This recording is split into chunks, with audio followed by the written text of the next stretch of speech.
Jadi kelihatannya secara keseluruhan persidangan itu diusahakan untuk ditenangkan. Tenangkan dari banyak segi, bukan dari sekedar segi tata cara hakim atau JPU, tapi dari jumlahnya boleh ikut, dari jumpernya, lalu dari yang lain-lain, semuanya jauh lebih tenang. Sekarang menjadi tanda tanya, apakah Nikmir sebetulnya juga tenang atau barangkali sudah ditenangkan sebelumnya, dibicarakan dan Nikmir barangkali ada keringanan kalau tenang, karena ini kan sesuatu yang besar. Coba kalau ini terus saja dipersoalkan dan buktinya Nikmir tidak mempersoalkan untuk harus ditayangkan masalah JPU disogok itu kan nggak ditayangkan, jadi kan itu sebetulnya sesuatu yang aneh. Jadi kemungkinan di sini ada suatu negosiasi sebelumnya. Mempengaruhi psikologis seorang. Kita lihat ya, kalau misalnya ini kan ada suatu target, misalnya koruptor juga ada hubungan politiknya kan. Bahkan kalau masalahnya terlalu berbahaya, masalah koruptornya sendiri tidak sampai di sidang. Jadi sekarang akhirnya perlu dipertanyakan apakah betul karena sikap atau karena sudah ada suatu perundingan maka sikapnya jadi tenang. Karena kita lihat ada juga persoalan bahwa tenang tapi tidak mau tapi naik banding, akhirnya malah jadi besar, jadi malah hukumannya diperberat. Jadi kan tanda tanya apanya menjadi penyebab utama. Pertama masalah persoalan, lalu masalah politik. Kalau ini ada hubungan dengan politik bahwa kalau ini diteruskan dan terus dalam keadaan kemarahan kan rugi di pihak JPU dan hakim. Sekarang kita lihat lagi, kenapa kok Nikmir tidak menuntut lagi?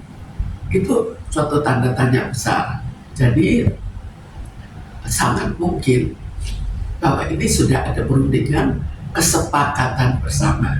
Ya di sini karena itu kita lihat secara keseluruhan persidangan itu diharapkan lebih tertutup, lebih sedikit yang ikut. Lalu juga tidak sampai menggebu-gebu, terbukti juga bahwa Nikmir tidak tetap menuntut. Itu bukti itu minta ditayangkan. Itu apa bukan suatu tanda tanya?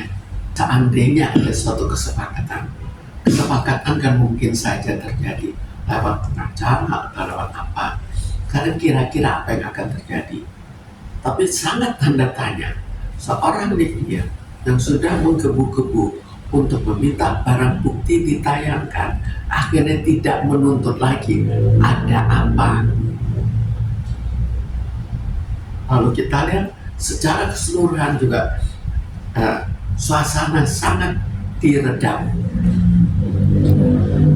Ini bisa dibilang pembunuhan karakter nggak sih Bu terhadap lawannya itu Bu? Ini bisa juga pembunuhan karakter, bisa juga kesepakatan untuk kepentingan bersama. Sekarang kalau anak sedang sakit ya, apakah tidak otomatis bahwa ibunya minta keringanan? Jadi kita jangan lihat bahwa oh ini sakit kok disalahgunakan, tapi apakah ini betul-betul sakit sehingga ini juga dimanfaatkan karena memang betul-betul sakit sehingga dia betul-betul meminta untuk mendapatkan keringanan. Kalau sakit ya sakit kan otomatis ya diharapkan adanya keringanan. Lalu sakit ini juga dimanfaatkan, itu hal yang wajar saja. Jadi yang lain juga kalau ada persoalan sakit kira-kira juga akan begitu juga.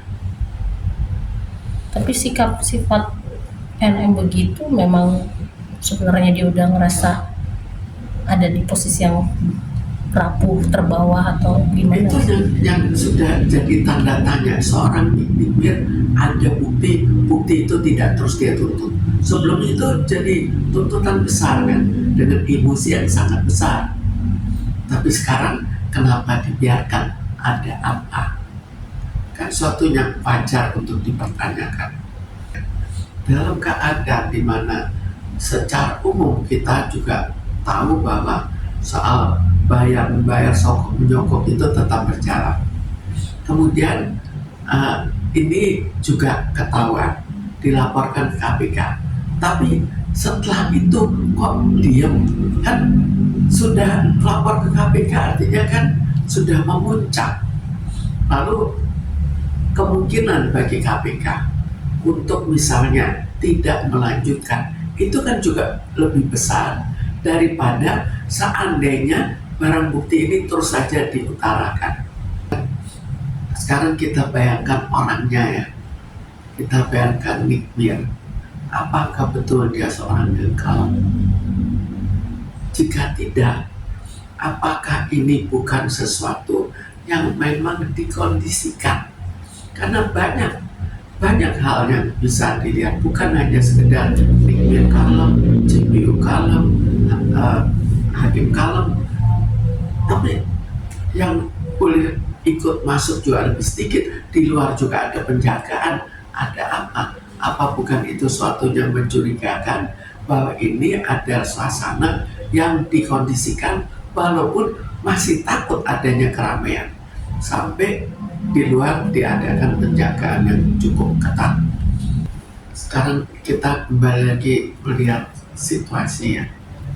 Kalau misalnya situasi terjadi bullying, apakah pihak lawan tidak otomatis bully? Itu umumnya bisa saja lawan tetap diam, tapi memberikan suatu kemungkinan yang lebih besar untuk membuli.